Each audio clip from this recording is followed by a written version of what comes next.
Ladies and gentlemen, dear friends of the Christian ideal, good evening. May God our Father continue to involve us and to maintain us in His sweet vibrations of peace. I regret deeply that I don't speak English, but I will make myself understood through my translator, and I will try to speak another language, which is the language of love. May we tonight reflect around the theme that was suggested tonight, after death, in the light of the gospel of Jesus and the light of the Spiritist doctrine. The Spirit André Luiz, through the mediumship of incomparable mediumship of Francisco Cândido Xavier, in the preface of the book Liberation, he narrates to us that many years ago, in the center of a garden, there was a community of fish of different sizes and different colors. In the middle of the lake that had the turquoise blue, a little fish lived called red fish. It was the smallest one of all. It was underestimated by all of them because he was so small. That community of fish that used to live in the lake, they were fed by the gardener, that every other day he would throw fish food so that they could eat. The red fish was the last one to be fed because the other fish that were bigger than him, they always used to eat to him the feed that was thrown before. And since the red fish, he was always underestimated. He decided to wait for some days to study. He wanted to get to know the reality of the world that he was around him. That was how the red fish, when he was swimming in the lake, he could discover the wonders that were inside. He could notice how that environment was pleasant in order to live in.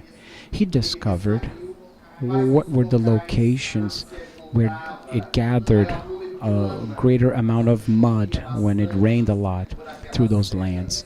He discovered the tiles that were broken, those that needed to be repaired. And one day, when the red fish was swimming to and fro, he was frightened because he discovered that at the bottom of the lake there's a type of a it was a type of a drain. It was a type of drain where the water would leave. The water of the lake had movement. There is a statue, like an angel, from the middle of the lake that was throwing the water, which was drained by this metal drain. When the little red fish saw this drain, he wanted to go through it in order to see what was on the other side. But as much as he tried, even being so small, he couldn't go past the little drain because it was a very tiny hole. So he tried to squish himself through, and he was not able to go through it. And so, little red fish had an idea. I'm going to go on a diet so I can lose some weight. For 3 days, he didn't eat anything so that he could go through the little hole of the drain. And after 3 days without any food, he was able to go through it. He lost a few of his skin. The water started carrying him through a little channel, and then suddenly he fell in a stream in the middle of a forest. The red fish was amazed with what he saw. He could never believe that beyond that garden where he lived, in the turquoise blue lake, there could be other places, a whole different world. And in that stream, he could swim freely. He came to the border of the stream. He saw the beauty of the trees, the animals that used to live there and used to feed themselves. People that used to walk around the city, because that stream was run through its waters until it could meet a big river. It was there that the red fish was able to get to know other fish that used to speak about the ocean. It was a great, it was the great sea of life, where life was much more tranquil and harmonic. Even though the dangers he could find there, the little red fish was very curious, so he decided to discover what was in the oceans. And so he swam in that beautiful river until he reached the great sea. He was amazed when he arrived at the ocean because he saw fish of different sizes, so much bigger than the ones he saw in the turquoise lake. It was the swordfish, the starfish, the whale, the shark. He also saw many fish that were red, just like him. The curious part of it is that the fish that used to live in the ocean were very different in their behavior than the fish that were in the turquoise lake. They were cordial and they welcomed him with a lot of warmth and affection. The fish of his species invited him to live in the coral palace. There he could spend all the time he wanted. Since he was a student, he began to learn, he began to study, and for many months he read many books in the intimacy of the ocean. And he had a huge discovery. He discovered that during some times of the years on the earth, there's a huge drainage. There's a big drought.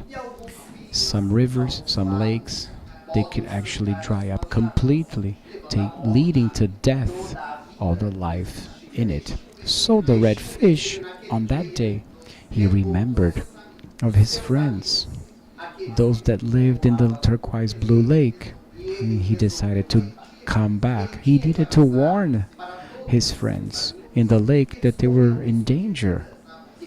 They needed to leave that place because if their drought would come, then all of them would die. So the little red fish did the return trip with a lot of hard work and difficulty. He went through the river, went through the stream, went again through the tiny little channel of the drain, and when he went through to go to the lake, he squished himself and he was able to go through the drain. When he arrived into the blue lake, he was surprised to see that the other fish had not even noticed his absence. So many months had gone by and nobody had noticed that he was absent. So he went to speak to the king, the biggest fish in the lake, in order to inform him what he had discovered. The king was very democratic, listened to him, and said to him, "We can have a gathering, let's unite all the fish, and you can inform them. You can speak to them to tell them what you discovered." So the red fish was very enthusiastic about that. So they scheduled the date, the gathering was set, and the red fish began to tell them about his discoveries, the wonders that he found beyond the turquoise blue lake, the great ocean of life. The fish were ecstatic. They also wanted to discover this new reality, the world much happier than the one that they lived in. So after the red fish told everything that he said to them, "But there is a catch. In order for you to leave the blue lake and go to the great ocean of life, you have to go on a diet. You have to lose some weight." And the little fish that were not up for it to do any efforts or sacrifice, they began to laugh and said, "That's your imagination, red fish. There's nothing beyond the lake." The fish insisted a little more, but his friends that lived in the lake didn't want to heed his invitation.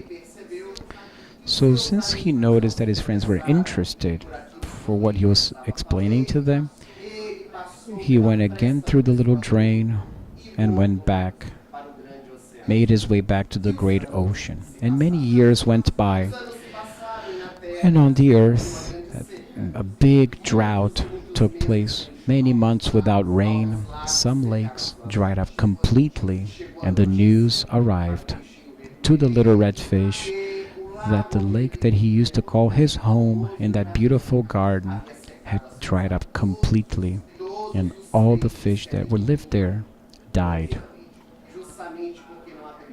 because they did not believe in the reality that he had discovered. This tale, or this Egyptian legend, it tells us of a reality that all of us one day will experience, the reality of life after death. In the year 1941, in Brazil, the medium Francisco Cândido Xavier began to channel some books by the spirit author André Luiz. The spirit, in the symbolism of the history that we just told him, is like the little red fish who returned from the afterlife in order to tell us about this reality. Through the many books that Chico wrote in his mediumship, this spirit, André Luiz, has told us about life beyond the physical life, this reality that we are all going to face after our death. But our society, which is still materialist, which does not really believe in life after death, made fun of the little red fish, didn't believe in this reality. And many are perishing in the great lake, the great blue lake, which is our planet Earth, without knowing about the reality that awaits them after physical death.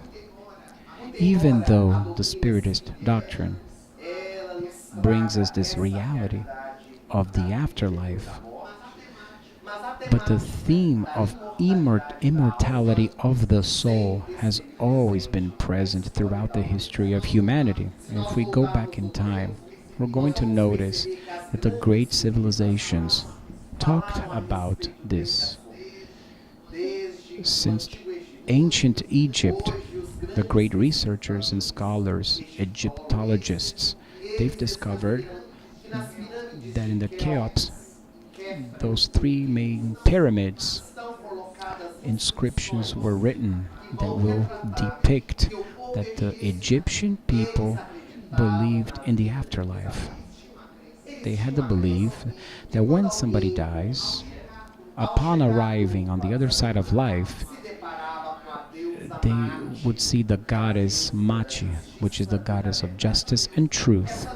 This goddess had a scale where the heart of the deceased had to be weighed against, in one plate against a feather. If the heart of the deceased was heavier than the feather, then the goddess would be, then this deceased would be devoured by a monster called Amentet, which is in symbolism means reincarnation. The individual would have to return to earth to start again. But if the heart had the same weight as the feather, then the individual would enter paradise, to the reality, the happy reality. Also, the deceased had to confess 52 negative things. There were 52 judges where he had to say things that he did not accomplish on the earth. Those were his credentials in order to enter paradise. But we're also going to find in the history of humanity, in Greece, when the great philosophers, they began to pour themselves over the study of life. And upon studying life, they discovered death, and they noticed that the individual here on the earth is much more than a being or a body, but it is a mind that pulsates. The great Socrates, who divided history of philosophical thought of humanity, he discovered the human psyche, that man is much more than a physical body. And then after his reality of the physical death, he will survive in the other side of life. And it was for this reason that Socrates was led to death, because many of the Greek philosophy did not understand this reality that was introduced by him. In ancient India, from the earliest beginnings of time, the reality of life after death was promoted, divulged by Krishna, the great master of Hinduism, through a dialogue with his disciple Arjuna. He gave the legacy of the Bhagavad Gita, the sacred book of Hinduism, which detailed the reality of life after death. We also have the figure of Buddha, the great master, who gave to humanity the inner enlightenment, the reaching of fulfillment, where the individual is invited to purify its being in order to perfect itself daily. In the Jewish traditions, mainly in Christianity, we're going to find with Jesus the most beautiful proof of the soul's immortality, because Jesus was taken to the cross, and on the third day he revives, he resurrects. He came back from the dead, appeared for the first time to Mary Magdalene, the ex-prostitute who was converted and had from Jesus his love, in order so she could give the good news to all of us that Jesus was still alive. Later on, he appears to all his disciples with under closed doors. He appears to Thomas, who had doubted him that he had resurrected. And he says to Thomas, Thomas, put your finger on my wound so that you can believe. Blessed are those who believe without having seen.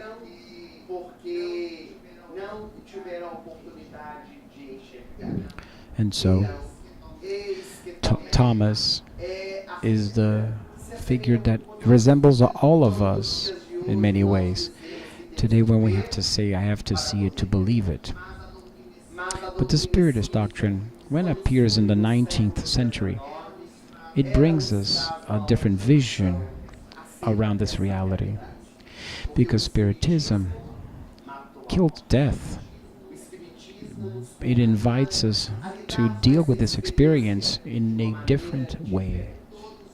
All of us, when we are born, the only certainty that we have is that one day we will die.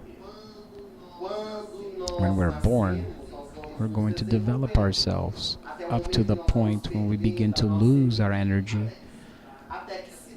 until what science calls the cerebral anoxia, or the removal of oxygen from the brain, when the being stops breathing and physical death ensues. According to statistics, the second biggest fear of humans is the fear of death. Here in the United States, a research was done. The first fear of humans is public speaking. And you know why people are so afraid of public speaking? Because they are afraid of dying while speaking. So it's kind of built in. That fear is kind of built in into the fear of death. But throughout history, if this reality of life after death was divulged, was understood, why is it that human beings are still afraid of dying? If we had the opportunity to ask you, ladies and gentlemen, here, Perhaps the majority of you who find yourselves here may still be afraid of dying. Why is this? Many factors that takes us to be fearful of death. First, a law, a divine law, conservation or law of preservation. We want to preserve our physical life. That's why we have good food, that we take care of our body, that we have our rest, our leisure, so that we can lengthen as much as possible our existence on the earth. It's a divine law which all of us experience in order to protect our physical life. We're also afraid of death because of the unknown. People often don't know what reality they're going to encounter when they die, because for a long time it was taught that two were the conditions of one who died: either go to heaven or go to hell. Heaven was the place of delights, pleasures, where the angels play harps, they eat grapes, and they live in laziness. They don't do anything whatsoever. Hell, on the other hand, is a place of suffering.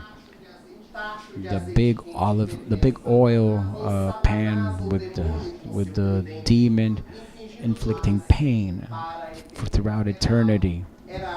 It's very strange, because some people that used to live on the earth were not so good to go to heaven and not so bad to go to hell. So where would they go? So around the 4th century, in the Catholic Church, the Pope Gregory IX created what was called purgatory, which is like an indifferent place where the spirit after death could dwell in that place, and at a certain point it could go to heaven or leave that place and go to hell. But Pope Benedict XVI, just before he resigned and gave way to Pope Francis, on national network, he stated that purgatory was extinct. We just don't know where those souls went, because it was extinct. And here's not a criticism that I'm making. It's just an analysis of the doctrine so that we can notice how much myth we create regarding the afterlife. The Spiritist doctrine will tell us that in truth there isn't such a thing as heaven or hell. What there is states of our consciousness, the way in which we deal with this reality after death. Allan Kardec, the codifier of Spiritism, in the 4th book that he wrote, which is entitled Heaven and Hell, will tell us that heaven and hell are not places or enclosed places. They are ways in which we experience our life. Because it's not, you don't need to die in order to experience heaven or hell.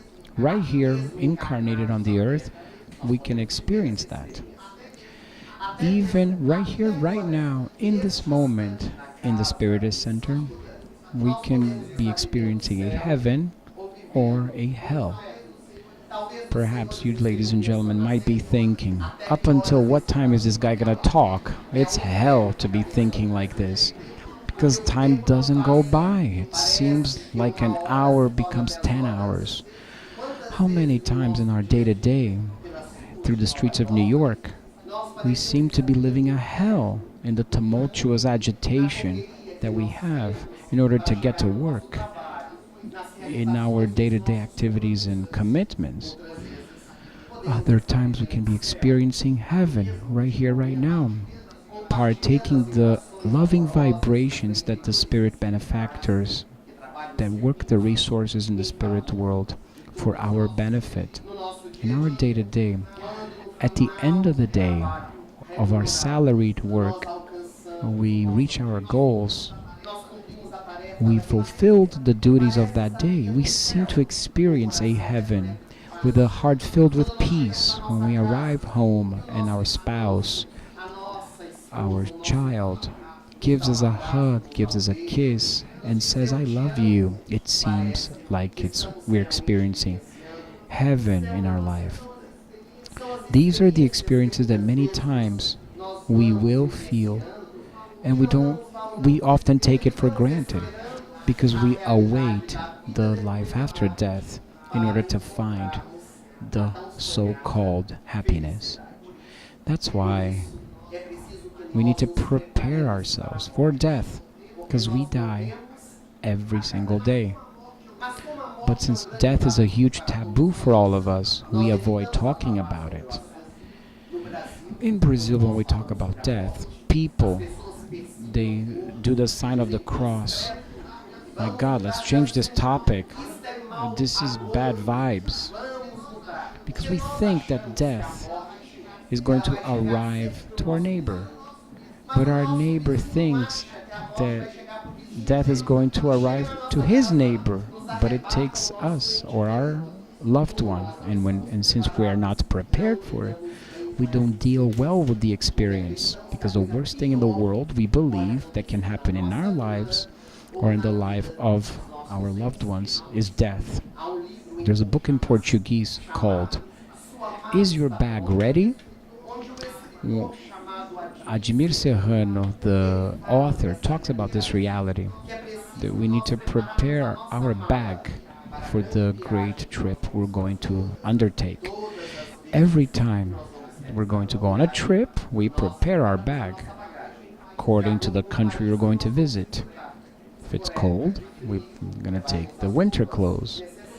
If it's tropical country like Brazil, we're going to take summer clothes. Only this trip, the spiritual trip, we don't take any clothes, don't take any treasures that are material. The only ones we can take are the treasures of the soul, the ones that Jesus referred to, which the robbers don't rob, and it doesn't rot. Spiritist doctrine helps us to cherish life, to prepare ourselves for physical death, cultivating an inner state of a tranquil, peaceful conscience, of a duty fulfilled. Because when we do our part to the best of our abilities, when we are invited to do, then we are good with ourselves. We feel good about it. If we knew that we are going to die in 10 days from now, many of us would be leaving right now, running, in order to take care of pending matters that we had not yet addressed.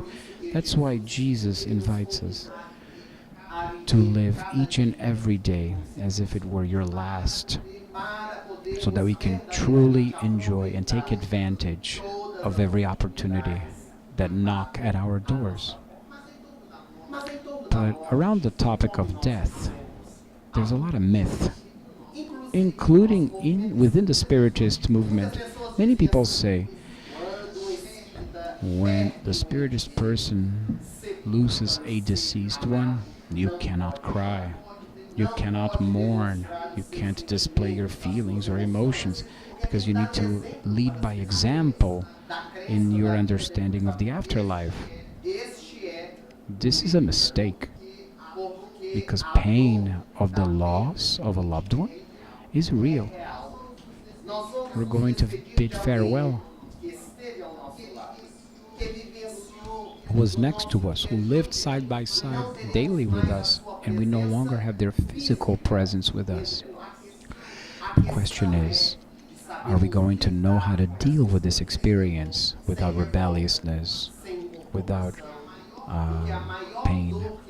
Because the biggest pain we experience with death is when we rebel against this. We don't accept, we question, why with me? Why with my loved one? Sometimes we're very selfish and we want the person to remain with us for eternity, even if they're perishing, even if they're going through difficulties or problems, diseases, etc. Many times we think only in ourselves and we forget the other person. The death of our loved ones We need to externalize our emotions. Freud, the notable psychoanalyst, talked about this. Cry for the deceased, externalize the emotion, and this pain will last around 6 to 9 months, the physical absence of the loved one. But if after 6 to 9 months, if the individual is still experiencing the same level of pain as if it had just happened today, then he needs therapy, he needs help. He needs some kind of support in order to deal with that experience in a different way. So to cry the loss of a deceased one at the moment it happens is natural. Sometimes we pretend to want to be strong for our loved ones, for our friends, but then we develop depression later, cardiac issues, or respiratory issues, because we internalize the emotion instead of putting it out. It's obvious that we have to have an attitude with balance, with no rebelliousness. In Brazil, there was a very interesting story that happened. An elderly lady would cry for the death of anybody. She would watch it on TV, the death of somebody. She would immediately start crying. Whether it was a loved one or a parent, then she would completely lose it. One day a friend of hers called, and she was crying, and she told her on the phone, "My husband just died. Can you come and be with me at the funeral?" Because when we go to a funeral, invariably we don't know how to behave. We arrive next to the widow or the children, and we go, "What time did they die? Tell me everything." And the person needs to relive it every time, many times. Instead of going there to vibrate for the benefit of the family, it's almost like we want them to relive the pain that they're experiencing. So as the widow was telling her friend on the phone, the friend began to cry because it was the husband of her friend who had died. And she said, "I will go to the funeral with you, no problem." She hung up the phone, crying, took a shower, crying, changed clothes, crying, went to the parking lot of her building, crying, turned on the car, and went to the cemetery, crying. When she arrived at the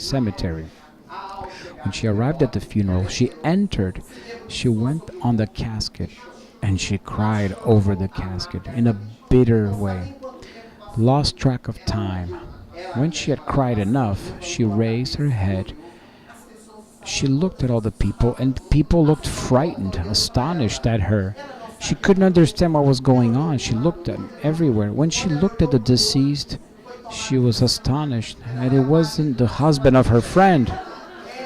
So she dried her tears, left the funeral in a weird way, and went to find the right funeral where the husband of her friend had died. When she arrived at the right funeral, it was still a little bit empty. The widow came to her, hugged her, and cried, and they both cried a lot together. And suddenly the widow looked at her and said, "Aren't you crying with me?"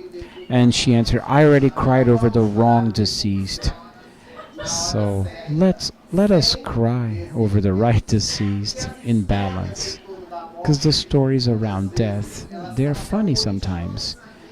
And we bring this comic relief in order to understand that when we're talking about death, we get a little bit taken aback because it might be waiting for us out these doors.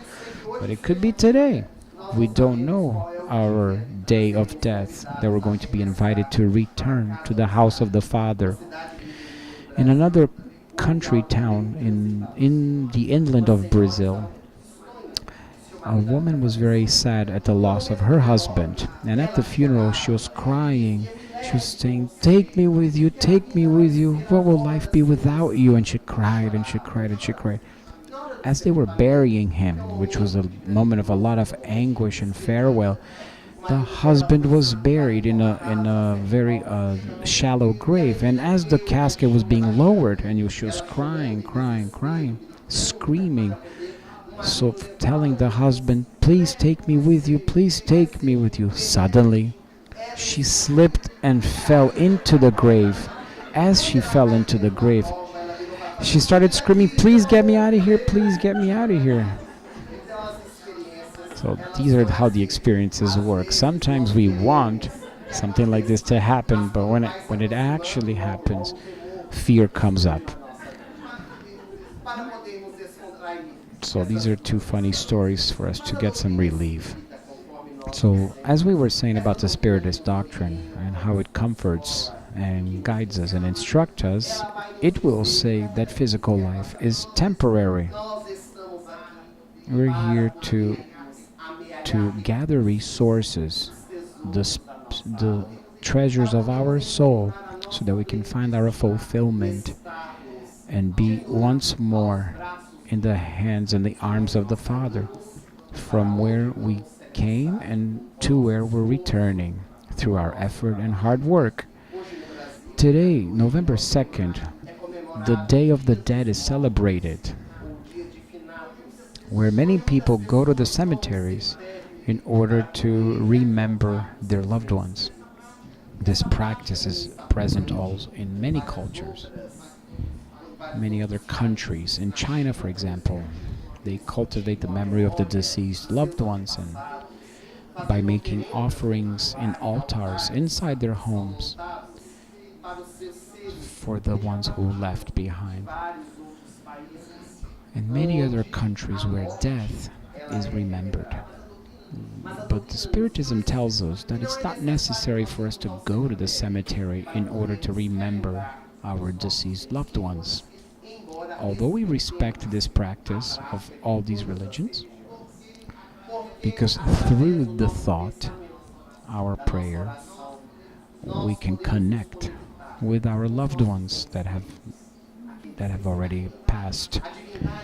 Divine wisdom gives us the opportunity to dream with our loved ones. The gathering in the spirit realm, when we are sleeping in the physical body, we leave our body and go to the spirit world. We meet them once again with those who have already passed away. In fact, physical sleep is a training camp for death. We die every night when the spirit leaves its body and will experience the other world, having contact with his loved ones, with the spirit benefactors in places according to their vibrations. But in this evening, when we are invited to talk about this topic after death, we reflect on what kind of story we could tell, what we can express through experience this theory, because the theory is very easy. The problem, the challenge comes is for us to experience it. In Brazil, we had one of the greatest mediums in the history of humanity, after Jesus and Saint Francis of Assisi. According to the medium Divaldo, Chico Xavier was a great medium, one of the greatest that ever lived. Besides channeling so many books, more than 400 of them, talking about philosophy, religion, and science, he also channeled through automatic writing several letters, messages of deceased loved ones.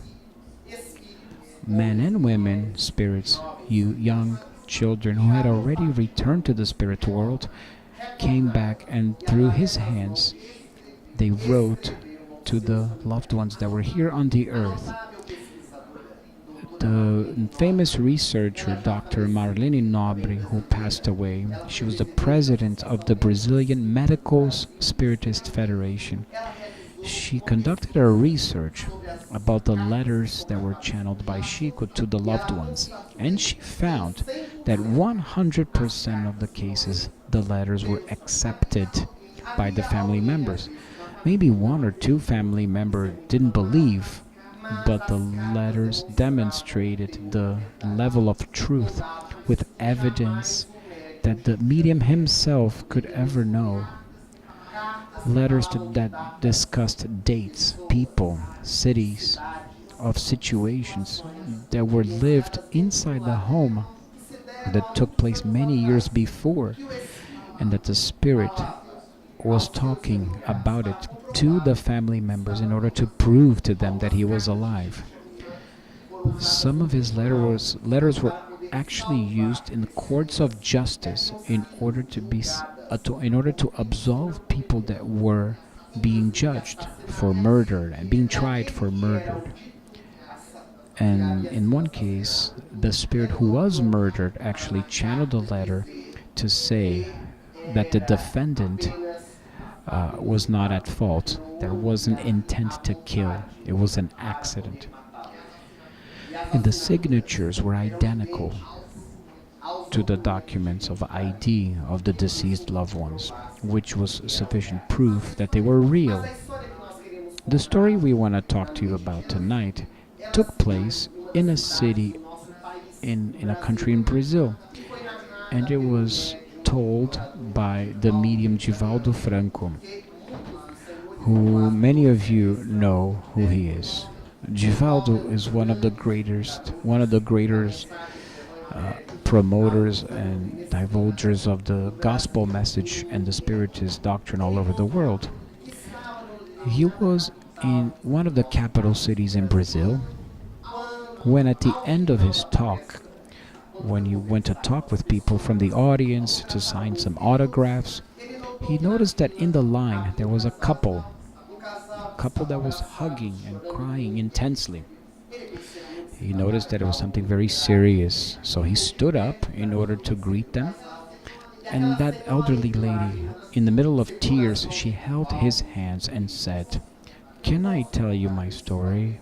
I need to tell you what happened to us."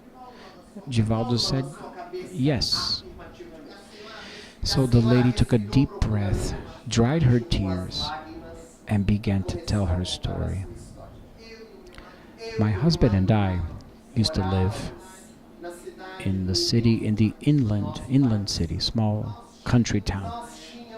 At the time, we had 3 children, 2 boys and 1 girl, which at the time when these events took place, they were 4 years of age. And she was affectionately nicknamed Bebete. Bebete and her father had a deep bond. My husband began to work for a multinational company, and he had to travel a lot overseas.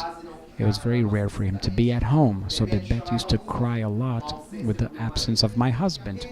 He also missed her a lot, and one day he said, "Darling, let's move to the capital city because our company has a headquarters in the capital. If I can be in Brazil, then I can be closer to the family.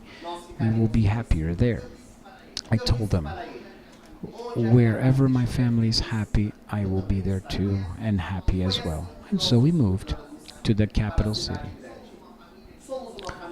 We are an affluent family. My husband bought a mansion so that we could live, myself, him, and our 3 children. And indeed, everything was much better.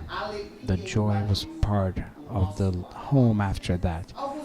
A few months went by, and one day my husband came to me and told me, and he said, "I need to tell you something important."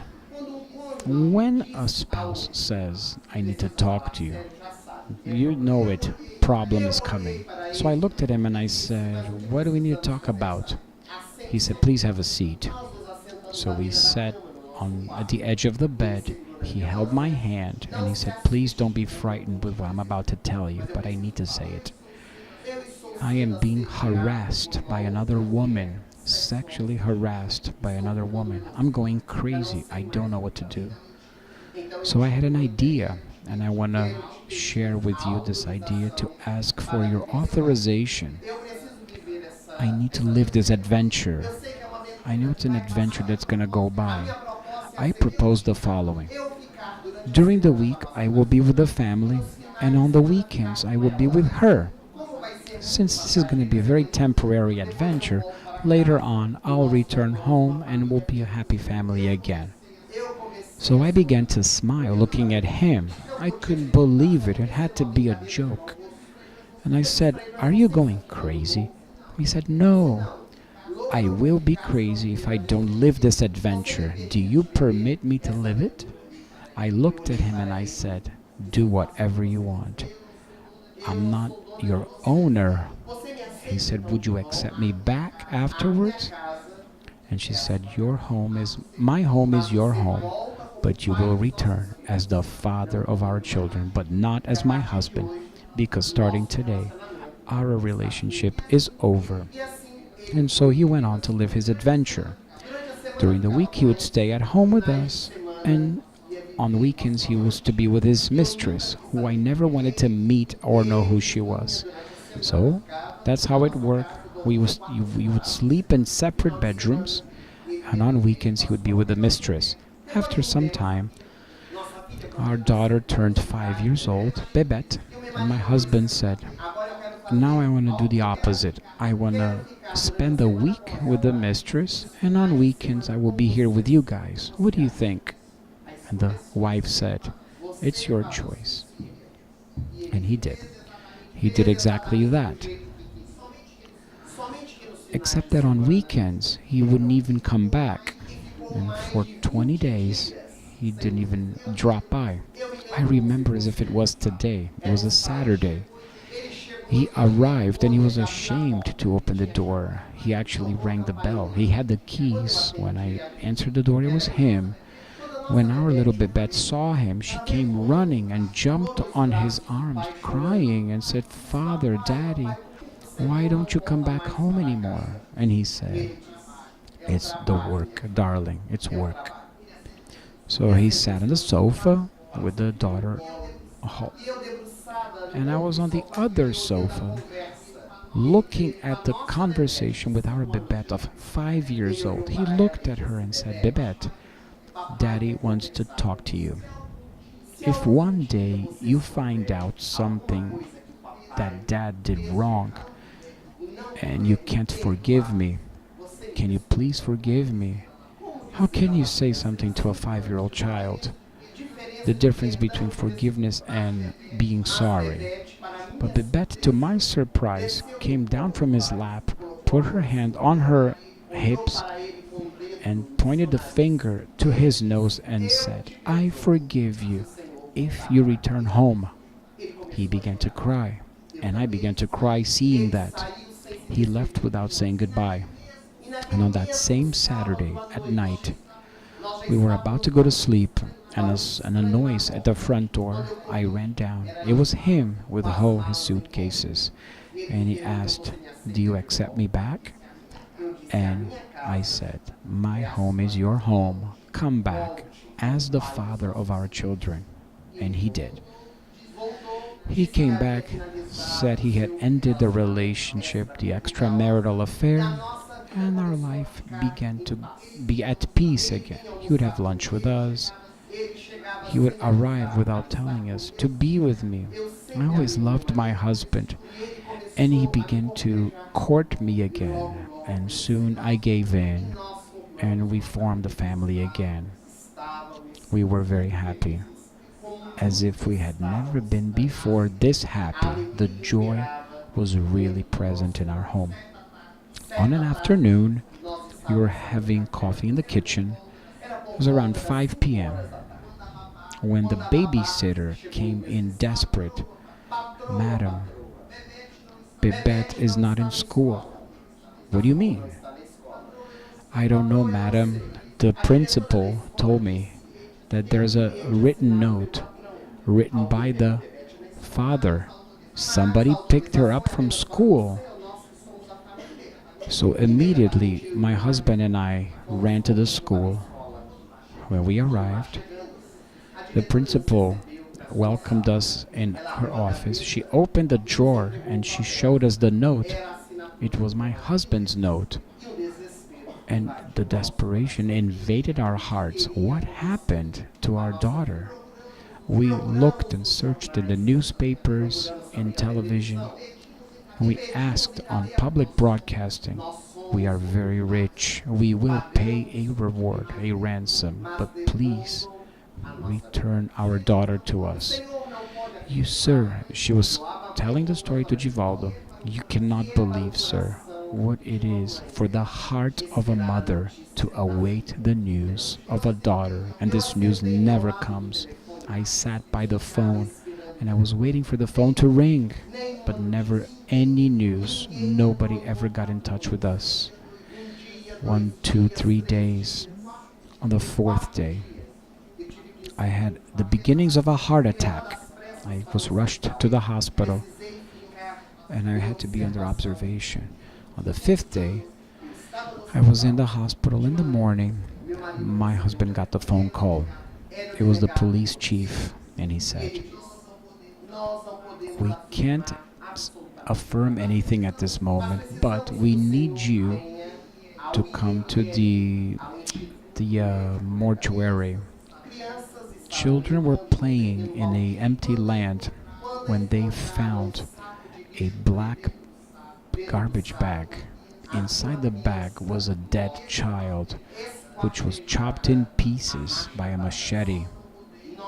"We can't affirm that that's your daughter, but we need you to come to recognize the body." When my husband said this, I told him, "You will go. I can't. I don't have the courage." And so he went.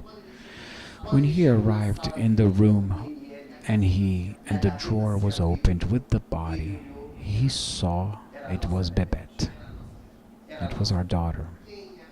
Who had committed such a sordid crime like that? What had happened with our daughter? The police began to investigate. We hired a private detective in order to help the police. And when he discovered that my husband had had a mistress, he went to her apartment, escorted by the police, and when the chief rang the bell, she opened the door smiling.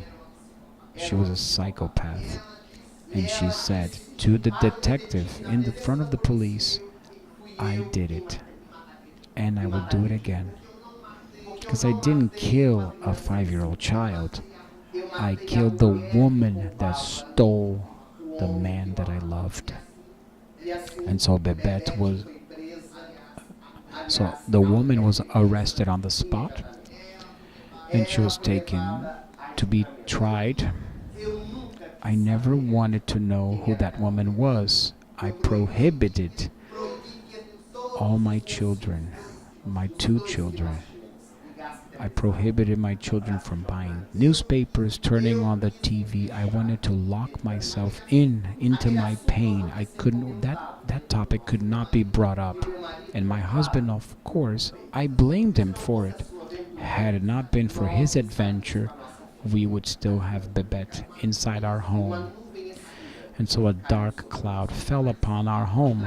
As a Catholic home, the priest came to visit us and said, "My daughter, don't cry. God wanted it to be this way." I opened the door and I said, "Priest, please get out of here. This is not the God that I believe in. A God that punishes my 5-year-old daughter for the adventure of my husband, and he wanted it this way?" The pastor came with the same conversation, and I expelled him as well. 10 days after my daughter had been buried, I received a visit of a friend that I hadn't seen in a long time. She was a Spiritist.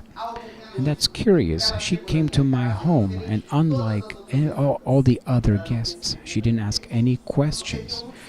There are a lot of curious people. Who killed it? How old was it? That's so tragic. But she didn't ask any of these questions. He came to me to talk to me about other things. She took me out of my dark bedroom where I was lying for days. She got smiles out of me. It had been such a long time that I had forgotten what it was, a smile. And as we were having coffee in the kitchen, she said, "Have you heard of Chico Xavier?" I had heard something about this man, but I didn't really know him. I was a Catholic. "What does that man have to do with the death of my daughter?" "Maybe he can bring your daughter back." "But nobody can bring her back. She's dead." Chico Xavier receives letters that are very comforting. So ask your husband to take you to the city of Uberaba. It's there where he lives.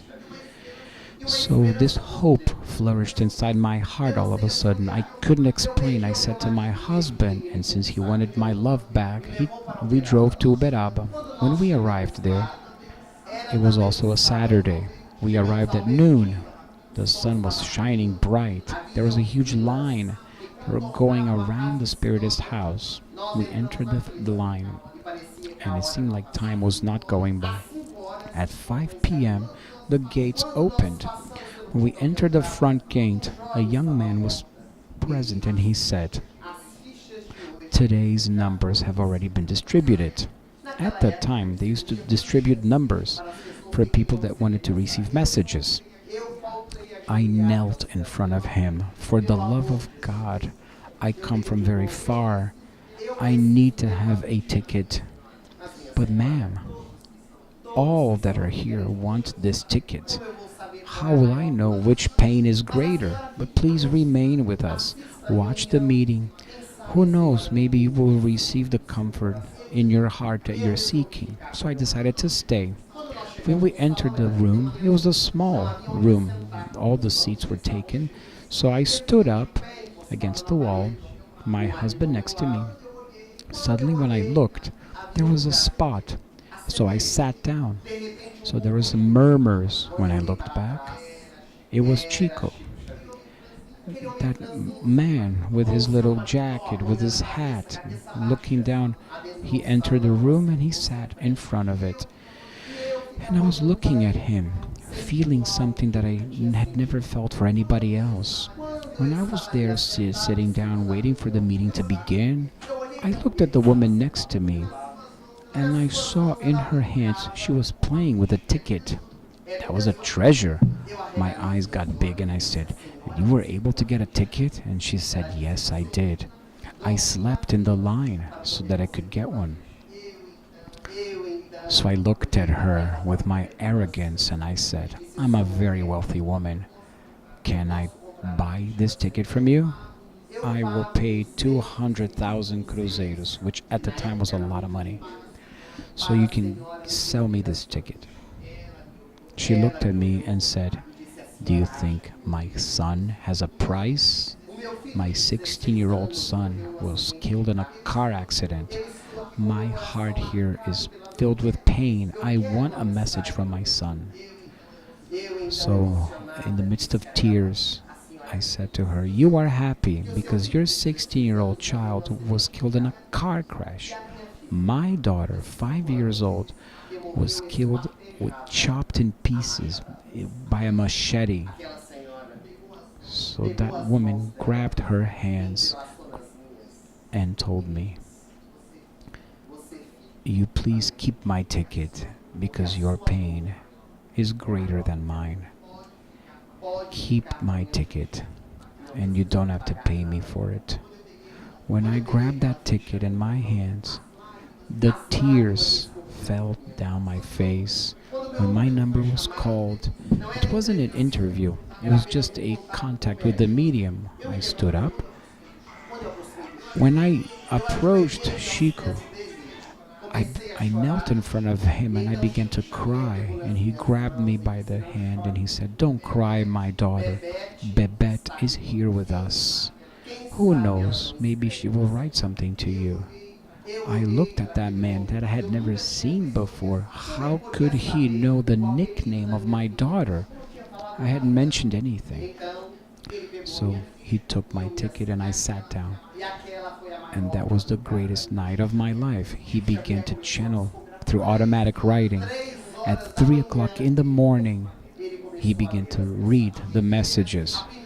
First, second, third. The fourth message he had received was addressed to the mother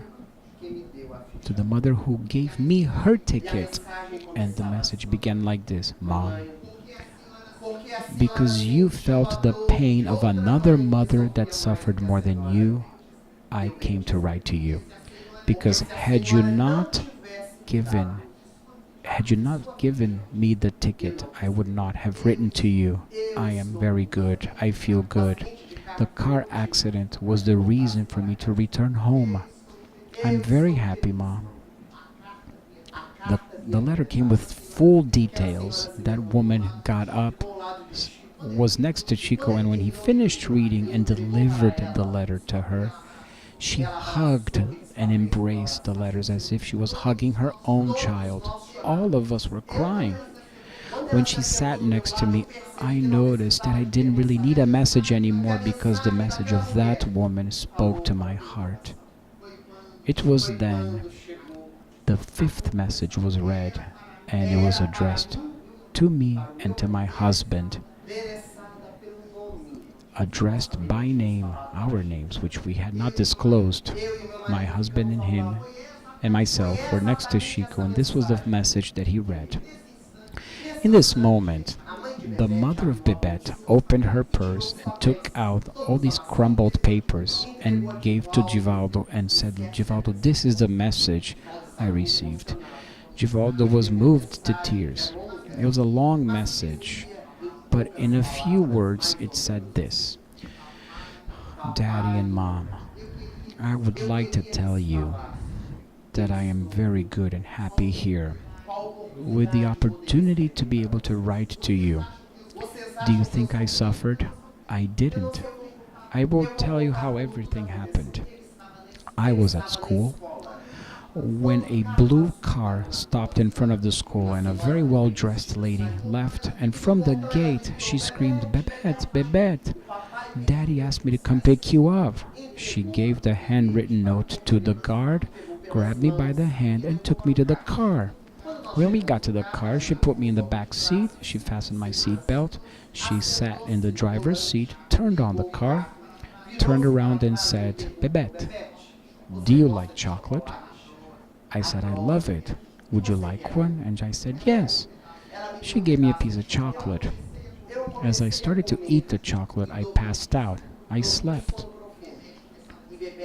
And Bebet began to describe her death. When I woke up, I was in a white room filled with light, and next to me was Grandma. I was scared. It's like, Grandma, but you already died. And she said, you too, Bebet. But nobody dies. We are alive. Here then I began to cry. I missed Mom and Dad. I don't know how long time lasted, but Grandma told me, let's go to Earth to visit Mommy and Daddy. I was so happy. When I arrived at home, I was so happy because I could see everybody, but nobody could see me. I was invisible walking through the hallways. I was walking all over the house, and when I arrived in my bedroom, there was an elderly lady on the bed, hugging the bed covers. And the father was in the office with a little machete in the drawer, and the father was thinking, I will chop her hands off. She's gonna pay for this, for everything she did to our family. Oh, Daddy and Mommy, do you remember that Saturday? Oh, that Saturday, Daddy, that for 20 days you had not appeared at home, and then you suddenly came, grabbed me, sat on the sofa, and you told me, Bebet, if one day, if you find out something that Daddy has done that was wrong, and you can't forgive me, can you at least pardon me? So, Mom and Dad, the woman that killed me also didn't know what she was doing. She's sick. If you can't forgive, at least softly pardon her, because the hatred bond has been leaving us stuck here. Forgive this woman. And the letter had a lot of details that the family could understand, that it was Bebet herself who had written. In the end, she signed Elizabeth's quote-unquote Bebet. When Givaldo finished reading the letter, he was in tears. He looked at the mother and the husband and the wife, and next to them was a little girl with wavy hair, white skin, green eyes, 5 years old. and she was smiling. And she said, Givaldo, I am Bebet. Tell my mother that I'm here. Do you know why is she suffering? Because if I were here on the earth, it would be my birthday today. Tell her that I'm here. Givaldo said and described the girl for the woman to see that it was the daughter next to her. And so Givaldo brought the message. Bebet is telling me that she wants a gift. Today is her birthday. She deserves a gift. The mom retreated, saying, Gift? What gift? What gift does she want? Many years have gone by, and you still cultivate so much hatred in your heart. Bebet wants you and your husband to forgive the woman that brought you so much pain to the family.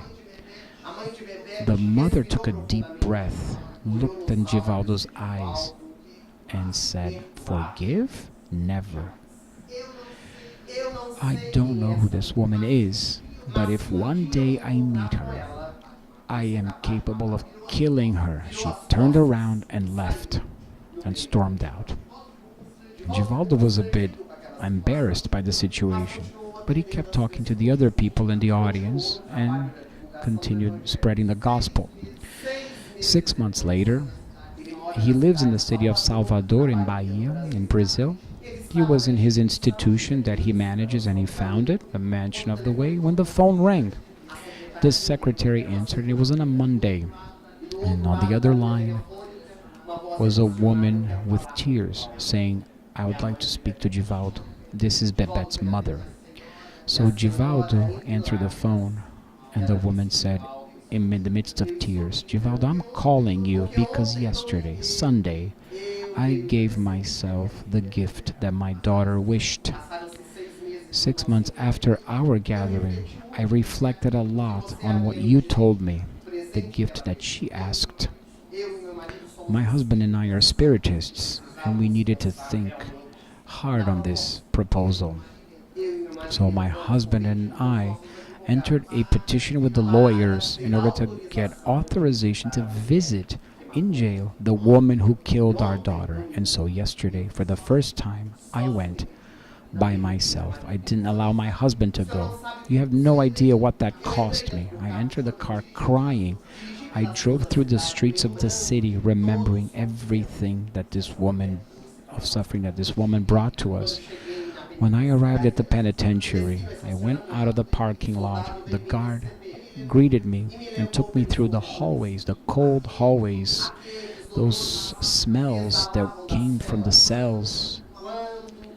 An iron door was closed. He pointed to the door. Go in there. She's waiting for you. I took the handle. I opened it.